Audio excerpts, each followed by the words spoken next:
नमस्कार दर्शकों, आप देख रहे हैं दूरदर्शन मध्य प्रदेश में हूं डॉक्टर तपस्या लेकर आए हैं खास कार्यक्रम नमस्कार एमपी। दूरदर्शन मध्य प्रदेश आपके लिए नमस्कार एमपी लेकर आता है। वो सोमवार से लेकर शनिवार तक हम आपके बीच में लेकर आते हैं ठीक 12 से 1 बजे के बीच में। और हमारे कार्यक्रम जो होता है सजीव फोन इन होता है, यानी कि आप हमसे सीधे जुड़ सकते हैं टेलीफोन के माध्यम से।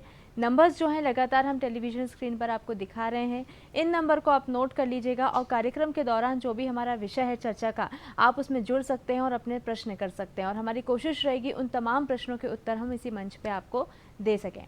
इसी के साथ में मैं आपको बताना चाहती हूँ कि जब भी हम लोग बात करते हैं टेक्नोलॉजी की, तो हम सब जानते हैं कि जब भी टेक्नोलॉजी से हम जुड़ने की बात करते हैं तो आज की जो सदी के लोग हैं वो आसानी से जुड़ जाते हैं, आसानी से उसे सीख लेते हैं। लेकिन आज भी हमारे माता पिता जो हैं उससे अभी भी कोसों दूर हैं। शायद यही वजह है कि वो मानसिक तौर पे अपने आप को बेहतर और मजबूत स्थापित कर पाते हैं और हम कहीं ना कहीं पर डिप्रेशन जैसे या मेंटल इश्यूज़ के जैसे चलते कई सारी परेशानियों का सामना भी करते हैं। ये तो हमने बात करी उसके नेगेटिव पॉइंट की, लेकिन हम हमेशा पॉजिटिव एस्पेक्ट भी देखते हैं। जैसे कि अगर हम बात करते हैं अभी इस कार्यक्रम की, तो हम सीधे आपसे जुड़ पा रहे हैं सिर्फ टेक्नोलॉजी की वजह से। तो ये हमारे पॉजिटिव एस्पेक्ट जो हैं वो बहुत सारे हैं। लेकिन क्या ये जो हमारी टेक्नोलॉजी है सीधे हमारे जीवन पर प्रभाव किस तरीके से डालती है, इस पर हम तमाम विषय पर चर्चा करेंगे। यानी कि आज जो हम लोग बात करने वाले हैं, आधुनिक विज्ञान और तकनीक का सामाजिक जीवन पर क्या प्रभाव है। बहुत ही खास विषय है जो आपसे जुड़ा है, हमसे जुड़ा है। और इस पे बातचीत करने के लिए हमारे बीच में बहुत ही खास एक्सपर्ट रहेंगे। लेकिन सबसे पहले हम नज़र डालते हैं आज की तिथि पर। आज की तिथि है विक्रम संवत 2080, आषाढ़ शुक्ल पक्ष की चतुर्थी तिथि है। दिन है गुरुवार, तारीख है 22 जून 2023। दर्शकों, मेरा सबसे खास अगर बात मैं करती हूँ तो वो होता है इतिहास में, क्योंकि आज ही के दिन क्या कुछ घटित हुआ था ये जानना बहुत ही दिलचस्प होता है, बहुत ही ऊर्जावान होता है। क्योंकि हम कई बार जो कुछ भी घटित हुआ होता है आज के दिन में हम उस पर ध्यान ही नहीं करते, यानी कि जो कुछ भी हमारा भविष्य पिछले उसमें हुआ होता है उसमें हम ध्यान ना करके वर्तमान पे ज़्यादा ध्यान करते हैं, या फिर हम ये सोचते हैं कि भविष्य में क्या होने वाला है। तो आइए नज़र डालते हैं कि इतिहास में आज कुछ क्या खास घटित था। 1939 की अगर मैं बात करती हूँ तो नेताजी सुभाष चंद्र बोस ने फॉरवर्ड ब्लॉक की स्थापना की थी। 2007 यानी कि आज ही के दिन 22 जून को सुनीता विलियम्स अपनी टीम के साथ धरती पर लौटी थी। 2009 यानी कि आज ही के दिन 22 जून को 21वीं सदी का सबसे लंबा सूर्य ग्रहण भारत में दिखाई दिया था। सबसे खास जो सेगमेंट होता है जो मुझे बहुत पसंद है वो है विचार, क्योंकि मैं ये मानती हूँ कि अगर हम जैसे विचारों को अपने संजो कर रखते हैं जीवन में, वैसे ही हम भविष्य का निर्माण करते हैं। और इसीलिए खास विचार मैं हमेशा आपके लिए लेकर आती हूँ। आइए नज़र डालते हैं आज के इस विचार के सेगमेंट पे। आज का विचार है, हमें कोहरा भी एक बहुत बड़ी बात सिखाता है। जब जिंदगी के रास्ते साफ ना दिखाई दें तो हमें चलते रहना चाहिए, मगर संभल कर रास्ते अपने आप बनते जाएंगे। कितनी अच्छी बात कही है कि जब भी हम लोग कोहरे में निकलते हैं तो हमको लगता है आगे तो कुछ है ही नहीं, लेकिन अगर हम संभल कर धीरे धीरे आगे बढ़ते हैं तो वो रास्ता क्लियर होता जाता है, दिखता जाता है। और जब भी हम ये देखते हैं कि जब रास्ता क्लियर हो जाता है तो हम जहाँ मंजिल पे पहुँचना चाहते हैं, जिस मंजिल तक हमें जाना होता है, वो रास्ता भी हमें दिख जाता है और हम वहाँ तक पहुँच जाते हैं। कितना अच्छा विचार यहाँ पे दिया गया। और इसी के साथ में हम वापस वर्तमान यानी कि वापस आते हैं कि आज हम किस विषय पे चर्चा करेंगे। जैसे कि मैंने आपको बताया भी था, आज हम लोग बात करने वाले हैं आधुनिक विज्ञान और तकनीक का सामाजिक जीवन पर क्या प्रभाव होता है। हमारे बीच में बहुत ही खास गेस्ट हैं, एक्सपर्ट हैं, डॉक्टर गगनकांत त्रिपाठी जी, जो कि असिस्टेंट प्रोफेसर हैं आरजीबी यूनिवर्सिटी भोपाल में। आपका स्वागत करते हैं सर हमारे कार्यक्रम नमस्कार एमपी में। सर, आज का विषय बड़ा बोलना चाहिए कि ऐसा विषय है जो सबसे जुड़ा है, मतलब जिसमें उम्र की कोई सीमा नहीं है, चाहे छोटा बच्चा ही क्यों ना हो, बुजुर्ग क्यों ना हो। अगर हम टेक्नोलॉजी की बात करते हैं, साइंस की बात करते हैं, तो सब उससे जुड़े हुए हैं। अगर मैं आधुनिक विज्ञान और तकनीक का समाज के ऊपर मैं बात करती हूँ, उनके जीवन पे क्या प्रभाव पड़ता है, तो आपके हिसाब से आप उसके बारे में क्या कहना चाहेंगे? व्यक्ति जन्म से लेके मृत्यु तक टेक्नोलॉजी से ही जुड़ा हुआ है। बच्चा, हम पूर्व काल की बात करें तो जन्म आसानी से घरों में हो जाते थे। वर्तमान में टेक्नोलॉजी डेवलपमेंट हुआ, इस वजह से सामाजिक जीवन पे कहीं ना कहीं टेक्नोलॉजी का ही प्रभाव है। व्यक्ति पैदा होने से लेकर मृत्यु तक तकनीकी से जुड़ा हुआ है आज की डेट में। पहले हम कोई कल्पना कर सकते थे कि हम मृत्यु भी इलेक्ट्रिक के थ्रू व्यक्ति का देह संस्कार कर सकें। वर्तमान में टेक्नोलॉजी डेवलप हुई और हर चीज़ का डेवलपमेंट होना शुरू हुआ।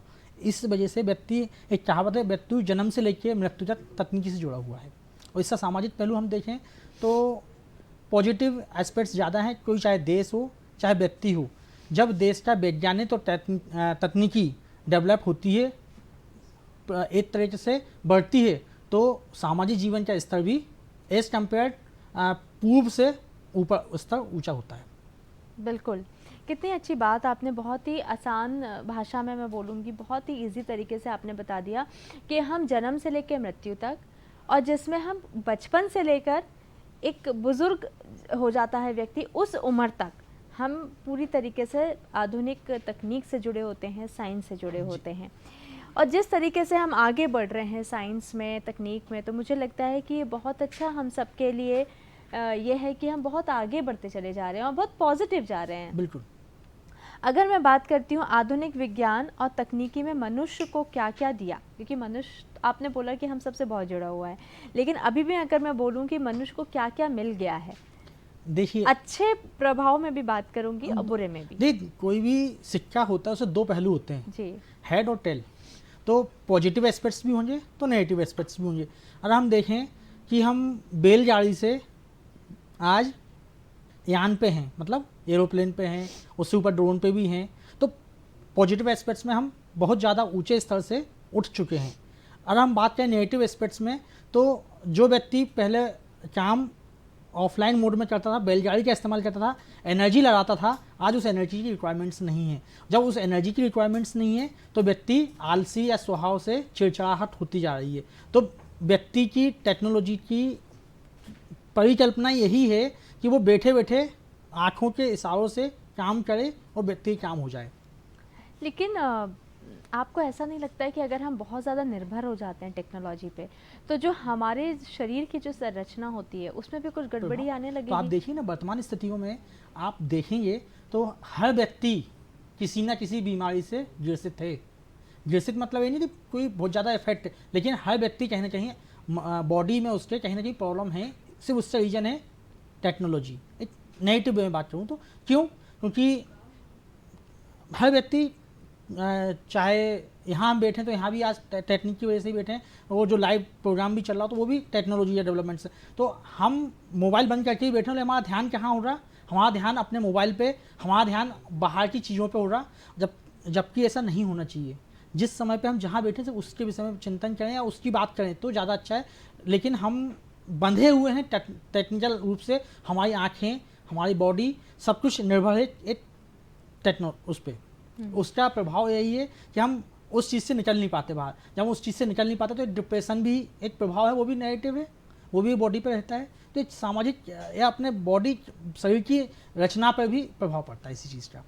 अच्छा, तो लेकिन जब हम इतने ज़्यादा घिर गए हैं टेक्नोलॉजी के साथ में, तो आपको कैसे लगता है कि हमको कैसे समझना पड़ेगा कि अब हमारे लिए यहाँ पे एक बैरियर लगाने की ज़रूरत है, या हमें कितना इस्तेमाल करना चाहिए, कितना हमें डिपेंड होना चाहिए नई टेक्नोलॉजी पर? मैम देखिए, ऐसा है कि कुछ समय से आप एक चीज़ देख रहे हो, कई रेस्टोरेंट्स, कई देश एक समय प्रतिबंध कर दिया है कि कुछ जगह पे मोबाइल या कोई भी टेक्नोलॉजी यूज़ नहीं करना है।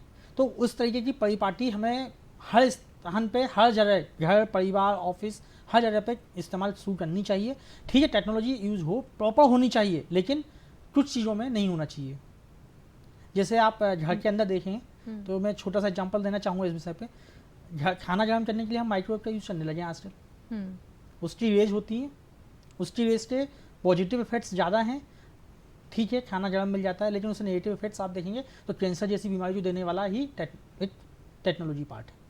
करेक्ट, बहुत अच्छी बात आपने बोली कि जो हमारी डिपेंडेंसी होती जा रही है टेक्नोलॉजी पे, वो हमें ज़रूरत है उसकी आज आधुनिक जीवन में, लेकिन हमें उसको कितना इस्तेमाल करना है और कितना हम उसे अवॉइड कर सकते हैं, इसको जानना बहुत ज़रूरी होता है, क्योंकि बैलेंस करना बहुत आवश्यक होता है किसी भी चीज़ में। अगर हम टेक्नोलॉजी की बात करते हैं तो जैसे कि यहाँ पे एक्सपर्ट बता रहे हैं कि अगर हम लोग माइक्रोवेव में खाना गर्म करते हैं तो कहीं ना कहीं पे अपने सेहत पे हम दुष्परिणाम डाल रहे होते हैं। अगर हम ज़रूरत से ज़्यादा मोबाइल का इस्तेमाल कर रहे होते हैं तो हम अपने शरीर पर, हमारे मस्तिष्क पर हम दुष्परिणाम डाल रहे होते हैं। या कोई भी ऐसी चीज़ जिसका भी हम लोग ज़्यादा दुरुपयोग करते हैं तो कहीं ना कहीं वो हमारे जीवन पे गलत असर डालता है।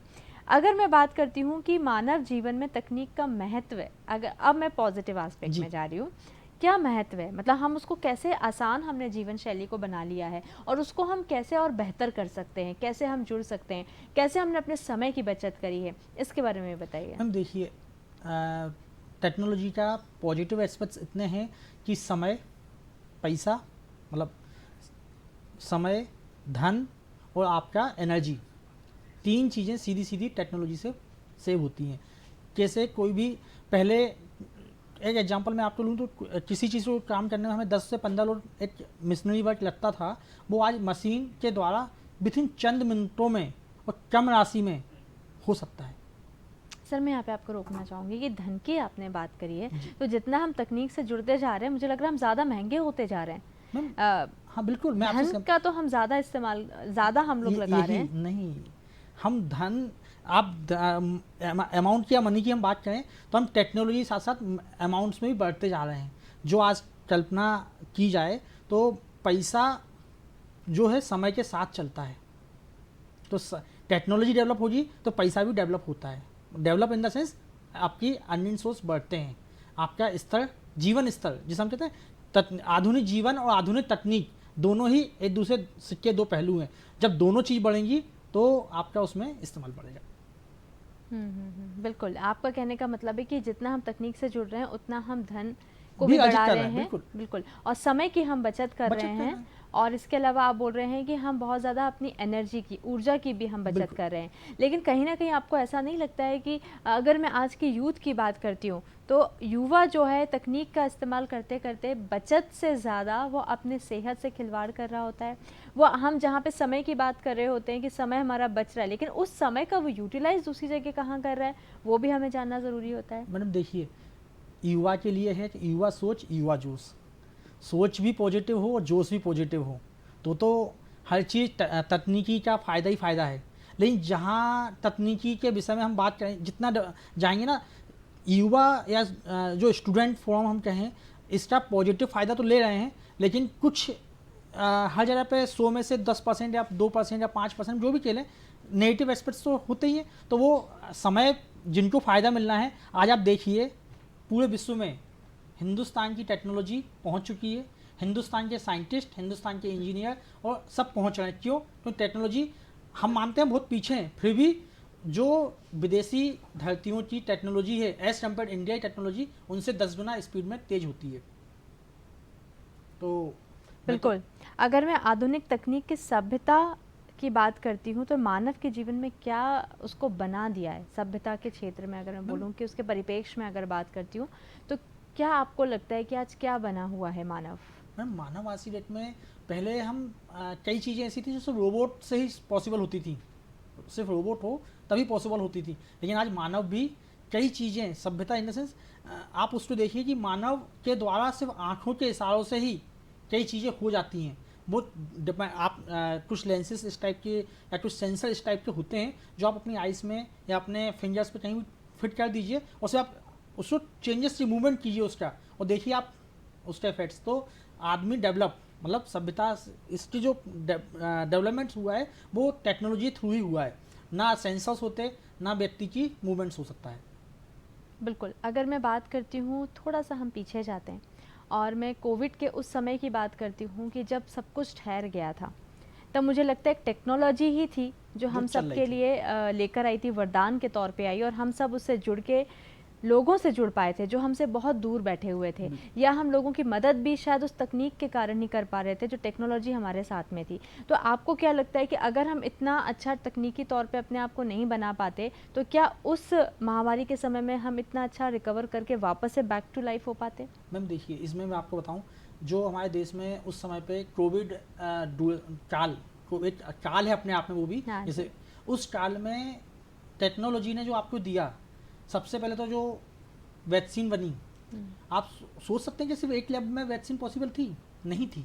उसके लिए पूरे देश के कई साइंटिस्ट या कई वैज्ञानिक एक ऑनलाइन या अपने दूरभाष की टेक्नोलॉजी द्वारा जुड़े हुए थे और उनके द्वारा परस्पर एक दूसरे सहयोग से डेवलपमेंट किए जाए। उनका परीक्षण जो भी लेबोरेटरी में पॉसिबल था सिर्फ टेक्निक के थ्रू उन्होंने किया, उसकी जांच की और कम से कम समय में, समय का बचत करते हुए, धन की बचत करते हुए लो अमाउंट में उन्होंने वैक्सीन डेवलप की तकनीक के थ्रू। और सबसे बड़ी बात देखिए आप, उस कोविड ड्यूरेशन में भी लोग कहीं भी, भोपाल में बैठा हुआ व्यक्ति दिल्ली वाले व्यक्ति से कनेक्ट टेक्नोलॉजी थ्रू ही था, क्योंकि आना जाना सब प्रतिबंध था, लेकिन कनेक्ट था, हालचाल मिल रहे थे। ठीक है कि पहले की अपेक्षा थोड़ा सा आदमी संकीर्ण हुआ, लेकिन डेवलप हुआ अपने माइंड से। ये तो आपने बहुत अच्छी बात बोली कि हमारी जो दूरियां थी, लोगों के बीच में जो दूरियां थी, वो हमने तकनीक से बहुत अच्छे समय में, यानी कि जब वो महामारी का समय था, जब सब दूर हो गए थे, तब वही एक तकनीक थी जो हमको एक दूसरे से बांध के रखी हुई थी। अगर मैं अब बात करती हूँ एजुकेशन के सेक्टर में, अगर उस सेक्टर में अगर मैं जाऊँ तो वापस से मुझे वो कोविड के ऑनलाइन क्लासेस याद आ जाती हैं। तो आपको क्या लगता है कि अगर वो तकनीक ना होती तो शायद एजुकेशन बहुत इफ़ेक्ट कर जाता? हालांकि तब भी उसने अफेक्ट किया है, लेकिन फिर भी अगर मैं बात करती हूँ तो क्या वो अफेक्ट करता? तो उसके हम परिप्रेक्ष्य में बात करेंगे। दूसरा, आज एजुकेशन बेहतर क्या तकनीक के कारण और होता जा रहा है? मैम देखिए, उस टाइम पे हिंदुस्तान में, मतलब मुझे नहीं लगता कि ऑनलाइन क्लासेस का पैटर्न था। कोविड के बाद एक टेक्नोलॉजी थ्रू आज की वर्तमान परिप्रेक्ष्य में ऑनलाइन क्लासेस का चलन बढ़ गया है। मैं खुद एक टेक्निकल यूनिवर्सिटी से जुड़ा हुआ हूँ, तो मैं आपको छोटा बताऊँ। पहले एडमिशन की प्रोसेस, काउंसलिंग जो होती थी ऑफलाइन मोड में ही पूरी तरीके से ऑर्गेनाइज होती थी और पेपर के ढेर एक कमरे जितने भर जाते थे। सिर्फ कोविड ने हमें एक चीज़ सिखाई, पेपर बचत। एक काउंसलिंग आज में हर चीज़ ऑनलाइन, कोई हमें ज़रूरत नहीं डॉक्यूमेंटेशन की, सिर्फ आप ऑनलाइन मोड में आइए, अपने डॉक्यूमेंट्स दिखाइए और अपना एडमिशन कंफर्म कीजिए। एक उसके बाद हम आते हैं ऑनलाइन क्लासेस पे। ऑनलाइन क्लासेस जूम, मतलब मुझे नहीं लगता है, ठीक है नेगेटिव एस्पेक्ट में बात करें बहुत सारे हो सकते हैं, लेकिन पॉजिटिव में देखें, जूम प्लेटफॉर्म किसने सुना था? मुझे नहीं लगता हिंदुस्तान में 10% लोग भी जानते थे जूम।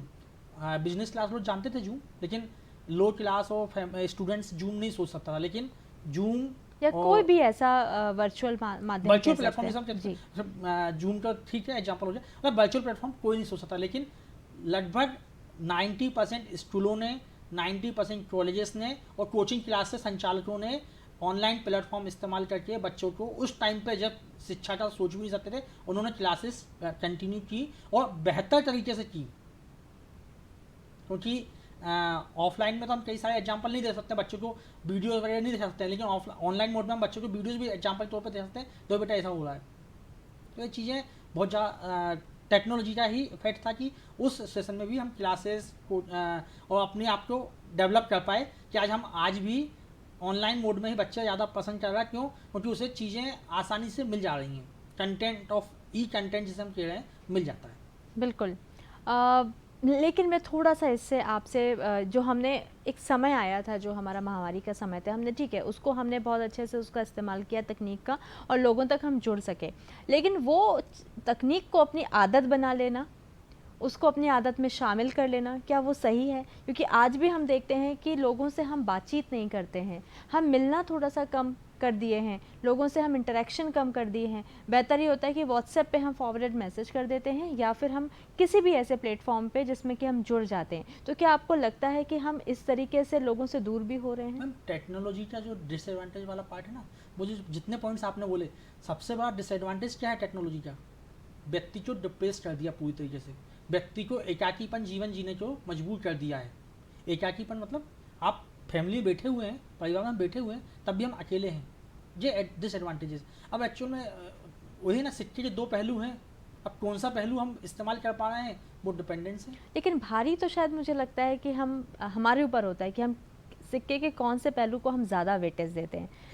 अब हमें बैलेंस कैसे करना है, मैं ये भी जानना चाहिए, क्योंकि हम लगातार इस बात पे तो बात कर रहे हैं कि आधुनिक तकनीक से हम जुड़ के कैसे अपनी जीवन शैली को बेहतर बना रहे हैं, कैसे हम अपने आप को आगे बढ़ा रहे हैं। लेकिन क्या आपको लग रहा है कि आगे बढ़ने की इस दौड़ में कहीं ऐसा ना हो कि हम अपने आप से बहुत पीछे हो जाएं?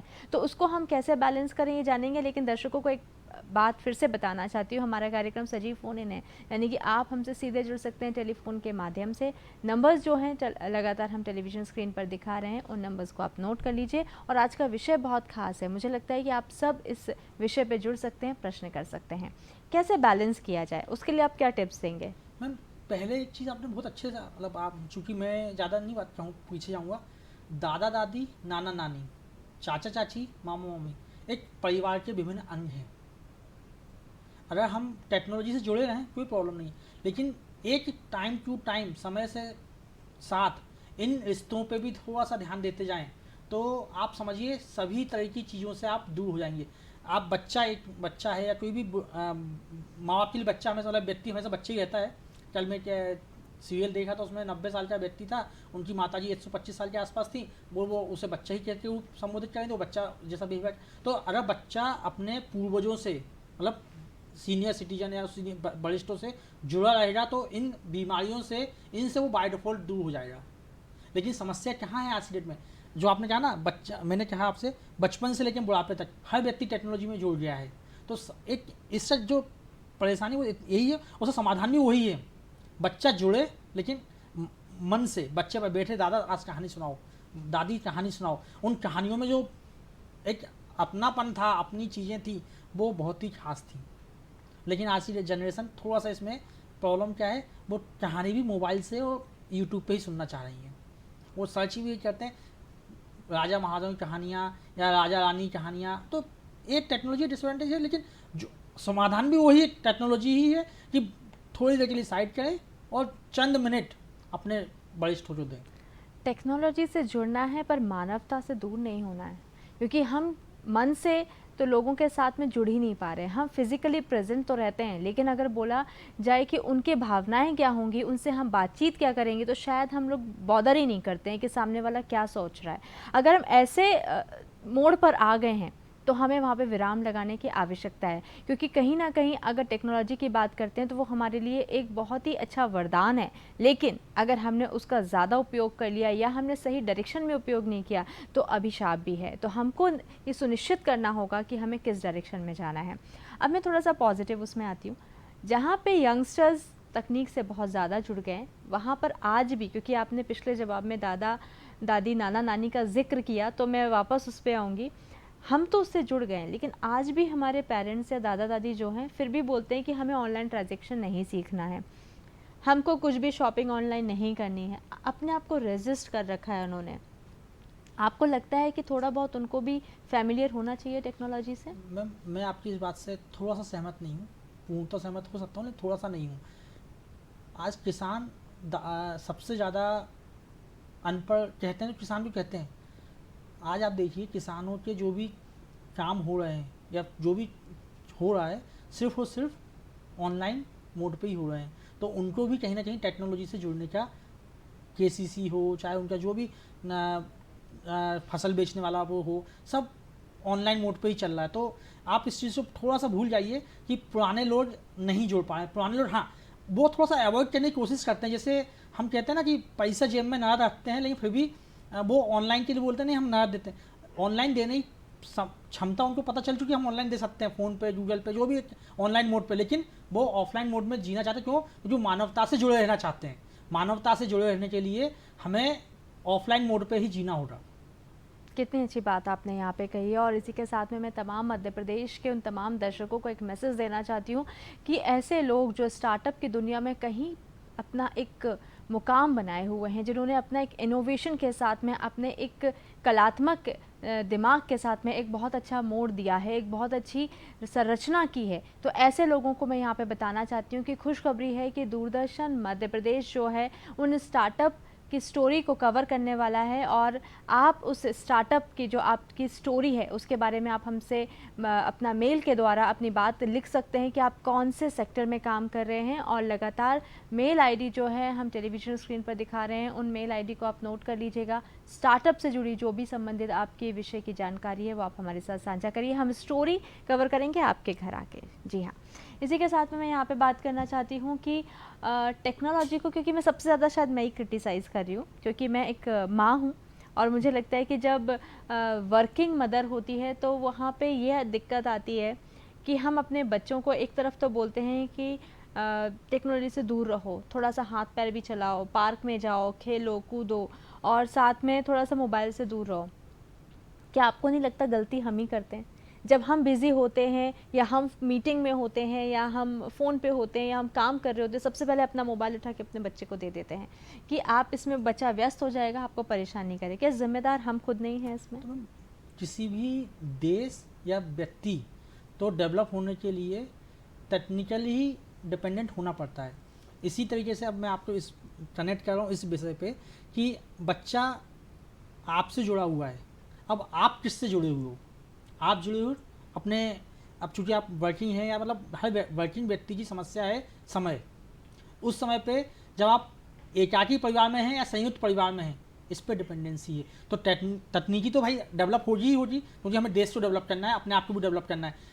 साथ में परिवार को डेवलप करने के लिए हमें संयुक्त परिवार की तरफ ही बढ़ना होगा। और जब हम अपना संयुक्त परिवार में या उसमें कंबाइंड फैमिली में होंगे तो आप मोबाइल की अगर उसकी दादी को देंगे, बेटा दादी माँ जी थोड़ा बच्चे देख लो, थोड़ा सा बच्चा दादी नहीं देख लेंगे, उससे चाची देख लेंगे, चाची नहीं देखेंगे बुआ देख लेंगे। एक कोई ना कोई रिश्ता उपलब्ध हो रहा है उस जगह पे जब आप संयुक्त परिवार में होंगे। आप मान लीजिए दूसरे पक्ष में हैं तो मौसी नानी कोई ना कोई उपलब्ध हो रहा। तो टेक्नोलॉजी तो जुड़ी है व्यक्ति से ही, अब व्यक्ति कितना अपने जड़ से जुड़ा हुआ है इस पर निर्भर है आपका इस बातों में एक बहुत अच्छा विषय हमारे सामने आ गया है, संयुक्त परिवार। उस पर हम ज़रूर चर्चा करेंगे कि उसके क्या फ़ायदे होते हैं, क्योंकि संयुक्त परिवार आज के समय में जो है विलुप्त होते चले जा रहे हैं। संयुक्त परिवार की परिभाषा भी बदलती जा रही है। जिस घर में दादा दादी हैं तो उनको संयुक्त परिवार कहा जाने लगा है, लेकिन मैं आपको बताऊंगी कि वो संयुक्त परिवार आज भी नहीं है, क्योंकि वो तो दादा दादी और हमारे पिताजी के माँ बाप हैं जिनको रखना हमारा कर्तव्य है। तो वो संयुक्त परिवार नहीं। संयुक्त परिवार क्या होते हैं उस पर हम ज़रूर चर्चा करेंगे हमारे नमस्कार एमपी में।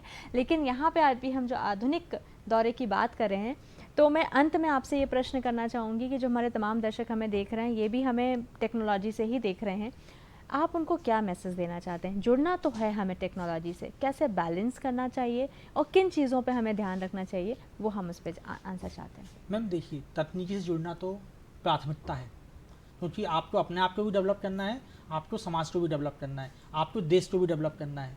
तीनों चीज़ें व्यक्ति पे ही निर्भर हैं। तो तकनीकी से तो जुड़ना ही है। आधुनिक तकनीक, आधुनिक समाज, आधुनिक जीवन, तीनों चीज़ें एक साथ डेवलप होंगी तभी देश का निर्माण होगा। देश का निर्माण होगा तो हमारा स्वयं का निर्माण तो होना ही होना है। हमारा निर्माण हमारे चरित्र का निर्माण होगा। तो तकनीकी चीज़ों से जुड़ने के लिए आपको एक समय बाउंड या समय के साथ कितना आपको निर्भर होना उस चीज़ पे आपको तय करना होगा। जो आप तय कर लेंगे कि हमें इतने समय पे, जैसे अभी एक बहुत अच्छा एग्जांपल मैं सोशल मीडिया पे देख रहा था कि एक रेस्टोरेंट पे मोबाइल पे प्रतिबंध है भोजन के समय पे, उनके द्वारा 20% का डिस्काउंट दिया जाता है। व्यक्ति तकनीकी से दूर क्यों हुआ उस समय पे? सिर्फ 20% के लालच में, लेकिन दूर हुआ।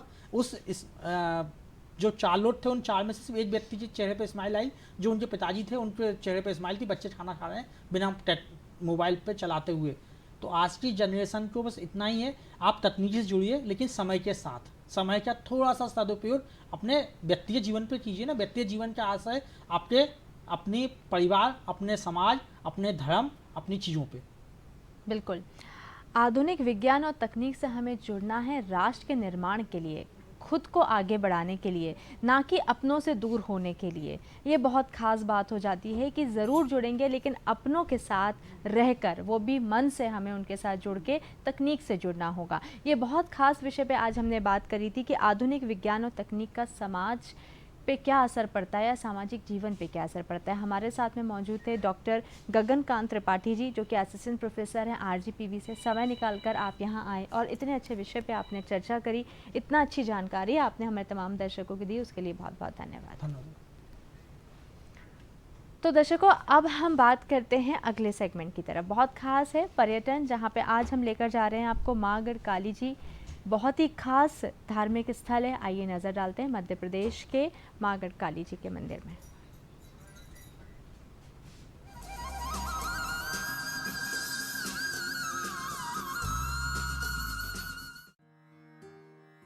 कालजयी कवि कालिदास और उज्जैन की सम्राटों की आराध्य देवी मां गढ़कालिका का ये मंदिर पुराने उज्जैन में आज भी शोभायमान है।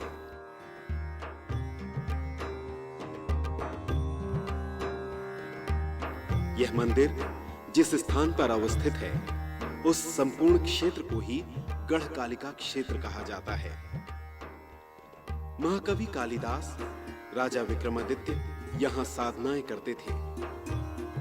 सम्राट हर्षवर्धन ने ईस्वी सन 606 में इस मंदिर का जीर्णोद्धार करवाया था। सिंदूर युक्त भव्य प्रतिमा के मस्तक पर चंद्रमा सुशोभित है तथा दाएं बाएं महालक्ष्मी व महासरस्वती की प्रतिमाएं स्थापित हैं। कहा जाता है कि उज्जैन के महाकवि कालिदास को शास्त्रों का दिव्य ज्ञान इसी मंदिर से मिला था। त्रिपुरा महात्म्य के अनुसार देश के 12 शक्तिपीठों में से यह छठा स्थान है। यह मंदिर जिस स्थान पर है वहां पुरानी अवंतिका नगरी बसी हुई थी। कालांतर में धूलकोट के कारण यह दब गई थी। गढ़ की देवी होने के कारण इनका नाम गढ़कालिका पड़ा। कालिदास की आराध्य देवी गढ़कालिका का मंदिर आज भी उज्जैन के भैरवगढ़ क्षेत्र में स्थापित है। माता का स्वरूप काफी प्रसन्नतादायक है। मूर्ति में चांदी के दांतों का भी आकर्षक प्रयोग किया गया है। माता की मूर्ति सिंदूर वर्णी है, जिसका प्रातः से ही स्नान, अभिषेक व श्रृंगार पंडितों द्वारा किया जाता है। मंदिर के अंदर गणेश जी की प्राचीन पौराणिक प्रतिमा है। सामने ही पुरातन हनुमान मंदिर है। इस मंदिर की रक्षा हनुमान जी की यह सेना 24 घंटे करती है।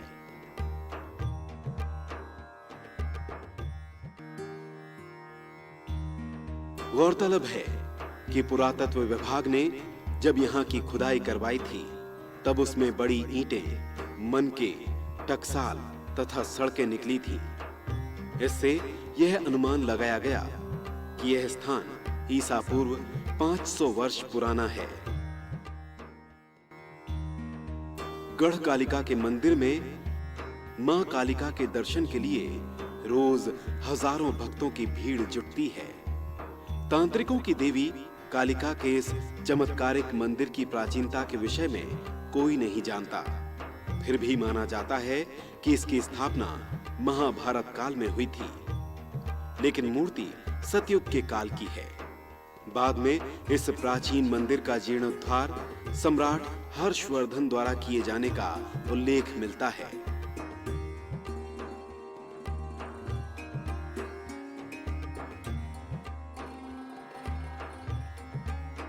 स्टेट काल में ग्वालियर के महाराजा ने इसका पुनर्निर्माण कराया। यहाँ पर नवरात्रि में लगने वाले मेले के अलावा भिन्न भिन्न मौकों पर उत्सवों और यज्ञों का आयोजन होता रहता है।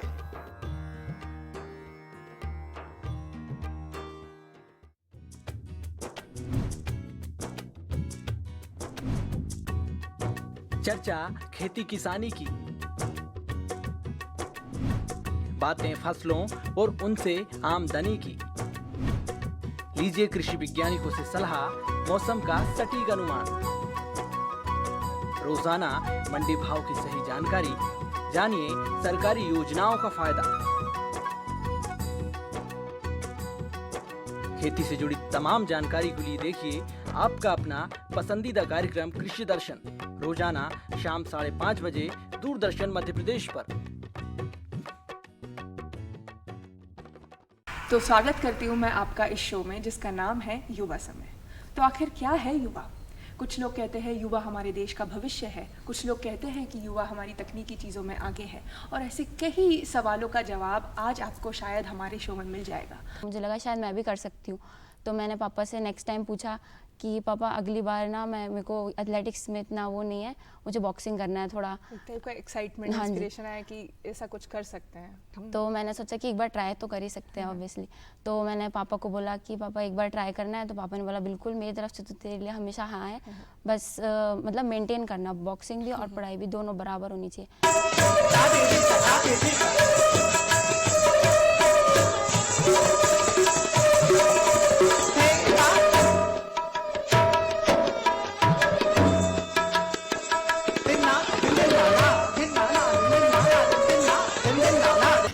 जाएंगे मर जाएंगे, काम कोई कर जाएंगे, मर के भी चैन ना मिले तो जाएंगे यारों कहाँ। दुख मेरा दूल्हा है, विरहा है डोली, आंसू की साड़ी है आहों की चोली।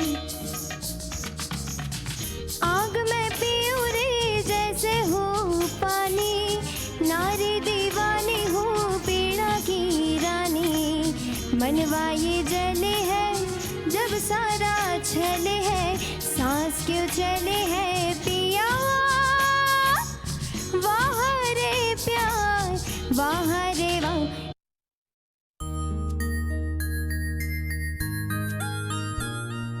तो हमारे शो के सेगमेंट्स हैं आज झूम ले, मिले सुर, नौटंकी और हम किसी से कम नहीं। सो आई थॉट कि बॉक्सिंग अच्छा रहेगा।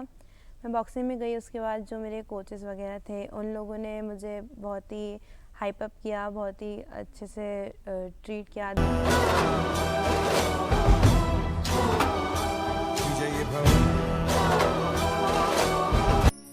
मैं तो आप बहकी बहकी, मैं तो आप बहकी बहकी बहकी बहकी, मैं तो आप बहकी। पढ़ाई पढ़ाई पढ़ाई, कितनी पढ़ाई करो, एग्जाम आए तो पढ़ाई करो, टेस्ट आए तो चैप्टर्स लर्न करो। जब देखो तो मम मेरे पीछे ही पड़ी रहती, बेटा दूध पी लो, बेटा खाना खा लो, बेटा चैप्टर्स लर्न करो, बेटा टेबल लर्न करो। क्या क्या करूँ मैं बताओ, इतनी सी खुशी के साथ इतना अत्याचार, ऐसा क्यों? शारदे माँ, शारदे माँ, अज्ञानता से हमें तार दे माँ। रहें हमेशा खुशहाल, करें अपने स्वास्थ्य की देखभाल। देखिए कार्यक्रम आपका स्वास्थ्य हर बुधवार शाम 4:35 पर डीडी मध्य प्रदेश पर।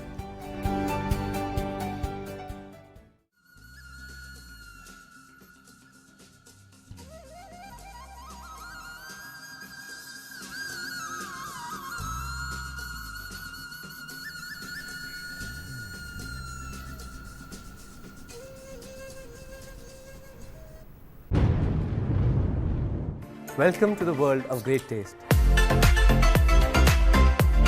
यहाँ शेफ्स खाना बनाते हैं दिल से। कहा जाता है कि खाना एक ऐसी कला है जो सिर्फ दिल से ही बनाई जाती है। ओनली ऑन योर शो, वाह क्या टेस्ट है।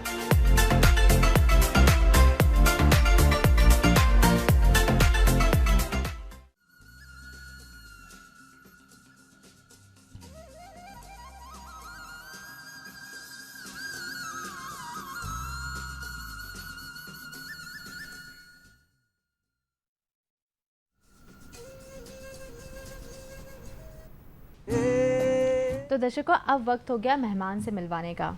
जब भी हम बात करते हैं मेहमान की तो ख्याल आता है कि कोई बड़ा सा व्यक्ति होगा, कोई बुज़ुर्ग हो सकता है मेहमान के तौर पे, लेकिन आज मैं आपको बताऊंगी हमारे कार्यक्रम में नन्हे मेहमान हैं। जी हाँ, एक ऐसे सिंगर हैं जो छोटे से 6 साल के हैं और बहुत अच्छा गाना भी गाते हैं। आइए हम यहाँ पे मिलवाते हैं वेदांश मकोरिया से, जो कि 6 साल के हैं और बहुत अच्छा गाना गाते हैं। वेदांश, हम आपका स्वागत करते हैं हमारे कार्यक्रम में। वेदांश, मैं सबसे पहले तो आपसे बातचीत तो करूँगी, लेकिन आप यहाँ पर एक भजन जो आप गाने आए हैं, तो सबसे पहले आप शुरुआत किससे करेंगे, मैं ये जानना चाहूँगी। श्री रामचंद्र। बिल्कुल, हम सुनाएंगे। आप सुनाएंगे हमको? जी, हम सुनना चाहेंगे।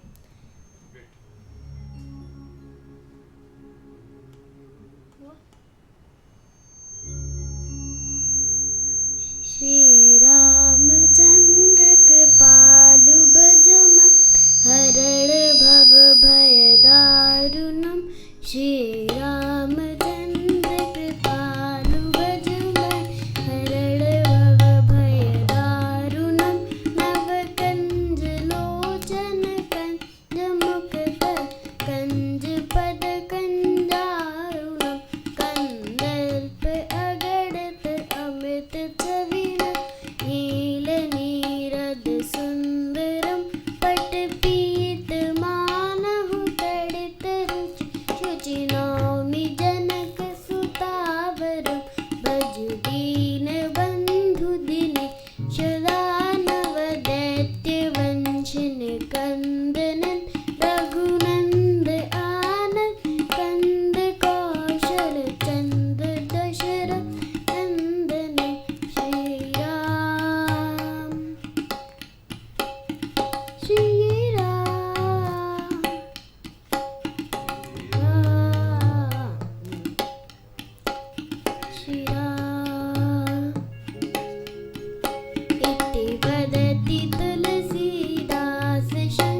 भांति गौरी शीस सुनि सिय सहित ही हर्षि हरि तुलसी भवानी पूजी पुनि पुनि मुदित मन मंदिर जली।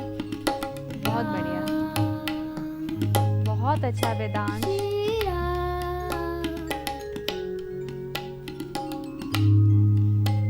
बहुत ही सुंदर आवाज़ में वेदांश ने यहाँ पे एक राम जी का भजन हमारे सामने प्रस्तुत किया। वेदांश, आप कब से गायकी के रियाज कर रहे हो, कब से आप जुड़े हो गाने के साथ में? बहुत छोटे से। कौन है आपके गुरु, कौन है, कौन सिखाता है आपको?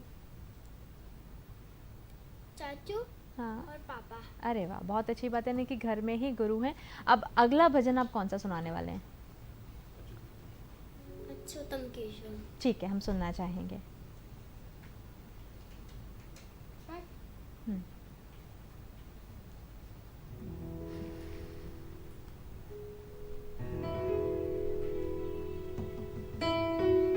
केशवम कृष्ण दामोदरम अच्युतम केशवम कृष्ण दामोदरम राम नारायणम जानकी वल्लभम राम नारायणम जानकी वल्लभम। कौन कहते हैं भगवान आते नहीं, कौन कहते हैं भगवान आते नहीं, तुम मीरा के जैसे बुलाते नहीं, तुम मीरा के जैसे बुलाते नहीं। अच्युतम केशवम कृष्ण दामोदरम राम नारायणम जानकी वल्लभम राम नारायणम जानकी वल्लभम। कौन कहते हैं भगवान आते नहीं, कहते हैं भगवान आते नहीं, तुम मीरा के जैसे बुलाते नहीं, मीरा के जैसे बुलाते नहीं। वाकई बहुत ही सुंदर भजन। बोलते हैं ना कि गले में जो सरस्वती का वास होता है, यहाँ वेदांश के मुझे गले में वो सरस्वती जी का वास नज़र आ रहा है। और इतना सुंदर आप गा रहे हो कि हमको ये बोला जा रहा है कि लगातार आप उनसे सिर्फ भजन सुनते रहिए, बातचीत तो हम बाद में आपसे कर लेंगे। तो अब आप अगला क्या पेश करने वाले हो वेदांश? कदम कदम बढ़ाएगा। कदम कदम बढ़ाए जा, बहुत ही अच्छा यहाँ पे बोलना चाहिए कि उनकी चॉइस है जो कि अगला कदम कदम बढ़ाए जा है। हम सुनना चाहेंगे वेदांश आपसे। वाम ले लेते ना बाबा पहले। खुशी के गीत गाए जाए, जिंदगी है कौम की तो कौम पे लुटाए जा, कदम कदम बढ़ाए जा। खुशी के गीत गाए जा, जिंदगी है कौम की तो कौम पे लुटाए जा। तू शेर हिंद आगे करने से फिर भी तू न डर, उड़ा के दुश्मनों का सर किसी वतन बढ़ाए जा, कदम कदम बढ़ाए जा। खुशी के गीत गाए जाए, जिंदगी है कौम की तो कौम पे लुटाए जा। चलो दिले पुकार के कौमी निशा संभाल के, लाल किले पे गाड़ के लहराए जा लहराए जा, कदम कदम बढ़ाए जा। खुशी के गीत गाए जाए, जिंदगी है कौम की तो कौम पे लुटाए जा, कदम कदम बढ़ाए जा। खुशी के गीत गाए जाए, जिंदगी है कौम की तो कौम पे लुटाए जा, बढ़ाए जा। खुशी बढ़ाए जा, कदम कदम बढ़ाए जा। बहुत ही अच्छा यहाँ पे इन्होंने पेश किया हम सबके सामने गाना। और मुझे लगता है कि देशभक्ति की अगर बात करते हैं तो सबसे ज़्यादा बच्चे अगर गुनगुनाते हैं तो कदम कदम बढ़ाए जा होता है। और जब भी हम लोग बात करते हैं किसी भी फंक्शन की जो कि होता है 15 अगस्त से 26 जनवरी को, तो इस गाने पे हर बच्चा परफॉर्म करता है। और यहाँ पे वेदांश आप यहाँ पर आए उसके लिए बहुत बहुत धन्यवाद। और हम आपको बहुत सारी शुभकामनाएं देना चाहते हैं कि इसी तरीके से आप आगे बढ़ते रहें। और यहाँ पे तमाम दर्शक जिन्होंने भजन सुने वेदांश के, मुझे लगता है कि सब यही चाहते होंगे कि वेदांश इसी तरीके से आगे बढ़ता जाए और सबकी शुभकामनाएं उनके साथ में हैं। दर्शकों, यहाँ पे आज जो हमने आधुनिक तकनीक को लेकर बातचीत करी थी वो बहुत ख़ास थी और इसी के साथ में हमने वेदांश के गाने सुने थे और इसके ही साथ साथ स्टार्टअप की हमने बात करी थी। बहुत ही ख़ास मैसेज है जो मैं आपको देना चाहती हूँ कि मध्य प्रदेश से जो भी स्टार्टअप के क्षेत्र में बहुत अच्छा काम कर रहे हैं वो मेल कर सकते हैं अपने वर्क प्रोफाइल को। जो भी हम लोग मेल आईडी यहाँ पे लगातार टेलीविज़न स्क्रीन पर दिखा रहे हैं उन्हें आप नोट कर लीजिए। स्टार्टअप के क्षेत्र की जो भी जानकारी है जिस पे आप काम कर रहे हैं आप ज़रूर हमें भेजिएगा। हम आपकी स्टोरी को ज़रूर कवर करेंगे और हम अपने टेलीविज़न पर दिखाएंगे। और इसी के साथ में हमारे साथ जुड़ने के लिए बहुत बहुत धन्यवाद। हम फिर मिलेंगे एक नए विषय पर चर्चा करने के लिए। तब तक इजाज़त दीजिए। नमस्कार।